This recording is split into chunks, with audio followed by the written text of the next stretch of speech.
Video like जरूर कर लीजिए और ऐसे वीडियो लगातार फ्री में पाने के लिए चैनल को तुरंत सब्सक्राइब कर लीजिए और बेल आइकन को जरूर टैप कर लीजिए ताकि आगे भी सारे वीडियो आपको मिलते रहे। यूट्यूब में फॉलो करते हैं तो प्लीज ये वाला फ्री टेलीग्राम चैनल जरूर ज्वाइन कर लीजिएगा। सारे नोटिफिकेशन सारे अपडेट यहीं पे आते हैं, ध्यान रखिए।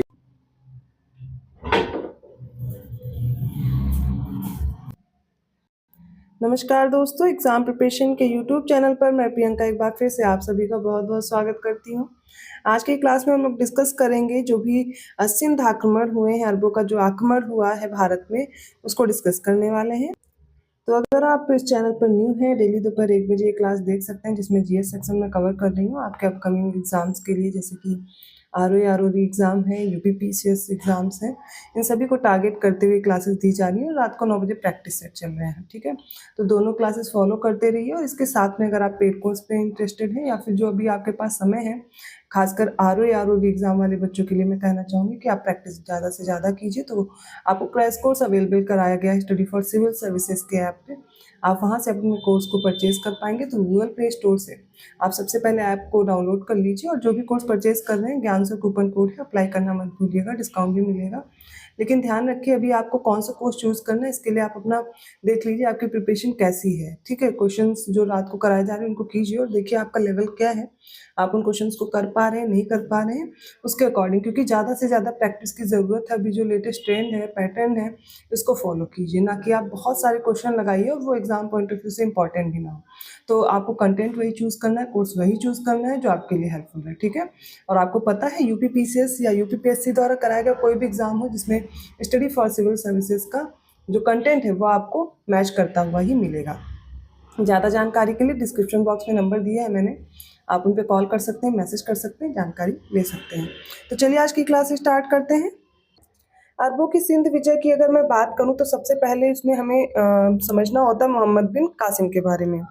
तो हिंद, जिसे भारत को हिंद पहले बोलते थे, इसकी जनता के संदर्भ में जो हिंदू शब्द का सबसे पहले प्रयोग है वो अरबों द्वारा ही किया गया था। तो भारत पर जो सबसे पहला मुस्लिम आक्रमण हुआ था वो 711 ईस्वी में हुआ था और अरब आक्रमणकारी मोहम्मद बिन कासिम ने किया था। मोहम्मद बिन कासिम से पूर्व 711 ईस्वी में उबैदुल्लाह के नेतृत्व में एक अभियान भेजा गया था, लेकिन वो पराजित हो गया था और मार डाला गया था। तो दूसरा अभियान समुद्री मार्ग से बुदैल के नेतृत्व में भेजा गया था। इसके साथ ओमान से आया था, नौसेना भेजी गई थी, तो बुदैल भी पराजित हुआ था, वो भी मारा गया था। इराक के हाकिम अज हज्जाज ने मोहम्मद बिन कासिम के नेतृत्व में अरबों को सिंध पर आक्रमण करने के लिए भेजा था। भारी संघर्ष के बाद अरबों ने 712 ईस्वी में सिंध पर विजय प्राप्त कर ली थी। सिंध में इस समय चच के पुत्र दाहिर का शासन था और वो द्वारा सिंध विजय का विस्तृत जो वृत्तांत है वो चचनामा नामक ग्रंथ में मिलता है। यह अरबी भाषा में लिखित ग्रंथ है और बाद में अबू बकर कुफी ने नासिरुद्दीन कुबाचा के समय उसका फारसी में अनुवाद भी किया था। अब ये मोहम्मद बिन कासिम के प्रमुख अभियान कौन कौन से हैं तो वो भी देख लीजिए। देवल या दाभोल का, तो यहीं पर सर्वप्रथम कासिम ने जजिया लगाया था। फिर देवल के बाद कासिम ने नीरून, सहवान और सीसम पर सफल आक्रमण किया और सहवान का शासक दाहिर का चचेरा भाई जो था वो बजहरा था। राबर सीसम जीतने के बाद कासिम ने राबर जीता और राबर में दाहिर लड़ता हुआ मारा गया था। उसकी मृत्यु के बाद उसकी पत्नी जो थी रानी बाई, इसने अरबों के खिलाफ मोर्चा संभाला था, लेकिन स्वयं को जब हारता देखा तो जौहर कर ली थी। फिर ब्राह्मणवाद के बारे में बात की जाए तो यहाँ दाहिर का पुत्र जयसिंह लड़ा था और युद्ध के पश्चात उसने इस्लाम ग्रहण कर लिया था। अलोर या अरोर, ब्राह्मणवाद के बाद दाहिर की राजधानी अलोर को जीता गया था और अरोर विजय ही सिंध विजय को पूर्णता प्रदान करता है। फिर मुल्तान आ जाता है, तो अलोर विजय के बाद कासिम ने सिक्का और मुल्तान को जीता था। सिक्का स्थान के व्यापारियों ने स्वयं ही सामूहिक रूप से मोहम्मद बिन कासिम को अपना स्वामी मान लिया था। मुल्तान कासिम की अंतिम विजय थी। यहाँ से इतना सारा सोना मिला कि मुल्तान का नाम सोने का नगर या स्वर्ण नगर रख दिया गया था। इससे रिलेटेड कुछ और भी महत्वपूर्ण तथ्य हैं, जैसे कि सिंध विजय के बाद 713 ईस्वी में मीर कासिम ने मुल्तान पर आक्रमण किया और 2 माह के घेरा के बाद वह मुल्तान पर विजय प्राप्त करने में सफल हुआ। कनौज विजय के लिए उसने अबू हकीम के अधीन 10,000 अश्वारोही सेना भेजी, किंतु इस योजना के कार्यान्वयन से पूर्व ही मीर कासिम का अंत हो गया था।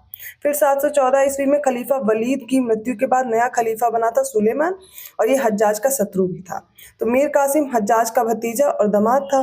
तो सुलेमान के पश्चात उमर द्वितीय खलीफा बना था जो कि 717 से 720 तक रहा था और उसके समय में ही जयसिंह ने मुस्लिम धर्म स्वीकार कर लिया था, ठीक है। अगला खलीफा बनता है हिसाम 724 से 743 ईस्वी तक। इसके समय में ही जयसिंह ने इस्लाम धर्म त्याग दिया था। हिसाम के समय जुनैद सिंध का गवर्नर नियुक्त किया गया था। मोहम्मद गजनवी के आक्रमण के समय जो हिंदू शाही राज की राजधानी थी वो उद्भांड थी और हिंदू शाही राज्य मुस्लिम आक्रमण का प्रथम शिकार हुआ था। अलबरूनी के अनुसार बात की जाए तो हिंदू शाही वंश के शासक कुषाण नरेश थे कनिष्क, ये इनके वंशज थे। नाफ्था और मैंगोनेल्स का प्रयोग सबसे पहले सिंध 712 में ही किया गया था। पैगंबर मोहम्मद साहब की जो जीवनी है वो नादे मोहम्मदी को जियाउद्दीन बर्नी ने संकलित किया था। ये प्रश्न बन सकता है, ध्यान रखिएगा। अरबों के भारत आक्रमण के विषय में पर्याप्त जो जानकारी है वो 9वीं शताब्दी में बिलायरी कृत एक पुस्तक है किताब कुतुल अल बलदान, ठीक है। 1216 ईस्वी में फारसी भाषा में लिखी गई पुस्तक चशनामा में भी जो भारत पर अरबों का आक्रमण हुआ था इसकी विस्तृत जानकारी मिलती है। तो चशनामा अगर पूछा जाए तो आपको याद रखना है, इसमें ये जो अरब आक्रमण हुए इनकी जानकारी मिलती है। मिनहाजुद्दीन सिराज की पुस्तक थी तबकाते नासिरी, ये नासिरुद्दीन महमूद को समर्पित है। मुल्तान को अरब यात्रियों ने क्या कहा है, स्वर्ण गृह कहा है। महमूद गजनी को परास्त करने हेतु राजपूत शासकों के संघ का जो नेतृत्व जयपाल ने किया था और जयपाल ने स्वयं द्वारा प्रज्वलित चिता में कूदकर आत्मदाह कर लिया था। सिंध नदी के तट पर महमूद गजनवी से ये जो पराजित होने वाला भारतीय राजा था वो आनंदपाल था। चौहान वंशी राजा पृथ्वीराज चौहान ने राय पिथौरा दिल्ली में अपना सिंहासन रोहण कराया था। मोहम्मद गोरी के आक्रमण के समय चालुक्यों को सहायता देने के विरुद्ध पृथ्वीराज तृतीय को परामर्श देने वाला मंत्री कदम्बवास था। इसके बाद जो अगला आक्रमण होता है वो गजनवी और गोरो राजवंश का होता है। तो देखिए भारत में जो तुर्कों का आक्रमण है 2 चरणों में हुआ। पहला चरण था जिसमें नेता महमूद गजनवी था और दूसरे चरण का नेता था मोहम्मद गोरी। तो इतिहासकार मोहम्मद हबीब ने तुर्कों द्वारा उत्तर भारत की विजय को शहरी क्रांति या ग्रामीण क्रांति के रूप में रेखांकित किया है।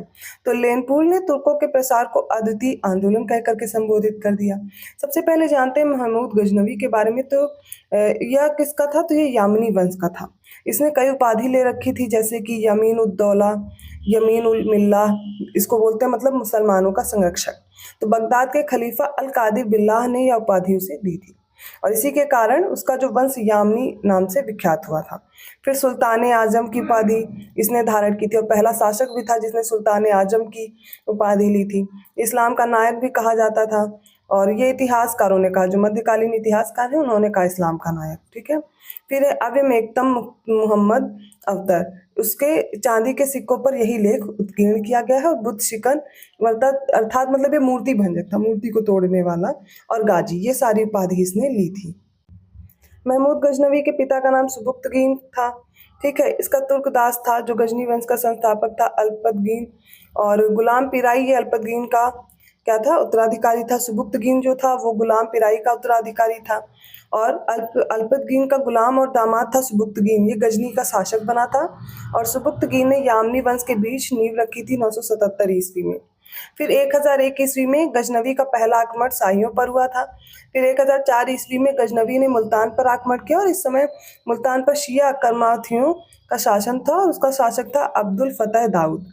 फिर 1010 ईस्वी में गजनवी ने नगरकोट को लूटा था और 1010 में तलवाड़ी युद्ध में हिंदुओं के संघ को परास्त किया था। अभी जो डेट्स दी गई हैं ये इंपॉर्टेंट क्यों हो जाती है, क्योंकि अगर क्रोनोलॉजी में क्वेश्चन आएगा ना इनके क्रम में तो फिर आप कंफ्यूज हो सकते हैं, इसलिए ध्यान रखिएगा।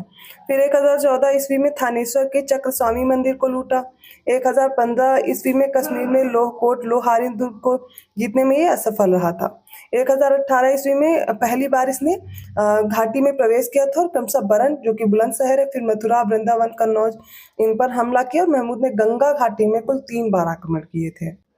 1019 ईस्वी में महमूद ने कालिंजर दुर्ग पर घेरा डाला था। 15 किले इनाम में मतलब दिए गए थे। विद्याधर के महमूद की प्रशंसा में जो गीत लिखा था तो महमूद को इसने दिया था। फिर 1022 ईस्वी में पंजाब का गजनी साम्राज्य में विलय हो गया। 1025 में डेट इंपॉर्टेंट है, गुजरात के सोमनाथ मंदिर पर महमूद का आक्रमण हुआ था। और 1027 ईस्वी में सिंध के जाटों को दंड देने हेतु गजनवी अंतिम बार भारत आया। फिर 1030 ईस्वी में महमूद गजनवी की मृत्यु हो गई थी और महमूद गजनवी जन्मजात सेनापति था। फिर कुल आक्रमण अगर बात की जाए तो सर हेनरी इलियट के अनुसार गजनवी ने भारत पर 17 बार आक्रमण किए थे। 1000 ईस्वी से लेकर के 1026 के बीच कुल 17 बार आक्रमण भारत पर महमूद गजनवी द्वारा किए गए थे। महमूद गजनवी के दरबार के विद्वान की बात की जाए तो पहला ये जो अबू नस्र उद्बी था। तो हमलावर दरबारी इतिहासकार जिसने अपनी तारीख यामनी या किताब यामनी में 1000 ईस्वी से महमूद गजनवी के ज़्यादातर हमलों का उल्लेख किया है। फिर ख्वाजा अहमद, ये महमूद गजनवी का वजीर था। फिरदौसी, ये भी एक इतिहासकार था। तो इसने फारसी में पद्य में 1000 छंदों वाली शाहनामा महमूद गजनवी के आदेश पर लिखी है और उसे फारसी का होमर कहा जाता है। शाहनामा किसने लिखी है? फिरदौसी ने। अबुल फजल बैहाकी, ये तारीख सुबुक्तगीन का लेखक था और इसको लेनपुर ने पूर्व का पेप्स कहा है। अलबरूनी, इसने राज्य ज्योतिष लिखी। फराबी ने दर्शन शास्त्र का, मतलब ये राज्य ज्योतिष था। अलबरूनी, माफ कीजिएगा। फराबी दर्शन शास्त्र का विद्वान था। तुसी खुरासनी विद्वान था। और उसरी जो था, ये महान शिक्षक और राजकवि उसरी का मुँह 3 बार महमूद गजनवी ने इसका मोतियों से भरा था, मतलब इसको इनाम दिए थे। फारूकी, ये दरबारी कवि था। महमूद गजनवी के समय कुछ समकालीन शासक थे, जैसे कि कश्मीर में 1003 ईस्वी तक दिद्दा का शासन रहा। तदुपरांत संग्राम राज रहे। इन्होंने लोहार वंश की स्थापना की थी। तो संग्राम राज का जो शासन था वो 1003 से 1028 ईस्वी तक रहता है। नेक्स्ट है परमार भोज, ये महमूद गजनवी का समकालीन था। बंगाल में महिपाल शासक था। चोल में राजराज प्रथम 1015 ईस्वी तक शासक रहा। तदुपरांत महमूद गजनवी का समकालीन था चोल शासक राजेंद्र प्रथम 1015 से 1044 ईस्वी तक। तो आपको याद रखना, चोल का कौन शासक था, किसके समय पर? महमूद गजनवी के समय पर। बंगाल में कौन था? ये सारी चीज़ें आपको पता होनी चाहिए। अब इससे आगे जो मोहम्मद गोरी के बारे में हमें पढ़ना है वो मैं अगली क्लास में कवर कर दूंगी। अभी तक आपने जो भी पढ़ा है, क्लास कैसी लगी कमेंट करके ज़रूर बताइएगा, ठीक है। और ऐसे ही कंटेंट के साथ मैं मिलती हूँ अगली क्लास में। अगर वीडियो अच्छा लगा तो प्लीज़ लाइक ज़रूर कीजिएगा, चैनल को सब्सक्राइब कर लीजिए और लोगों को भी शेयर करते रहिए। मैं मिलती हूँ अगली क्लास में, तब तक के लिए धन्यवाद।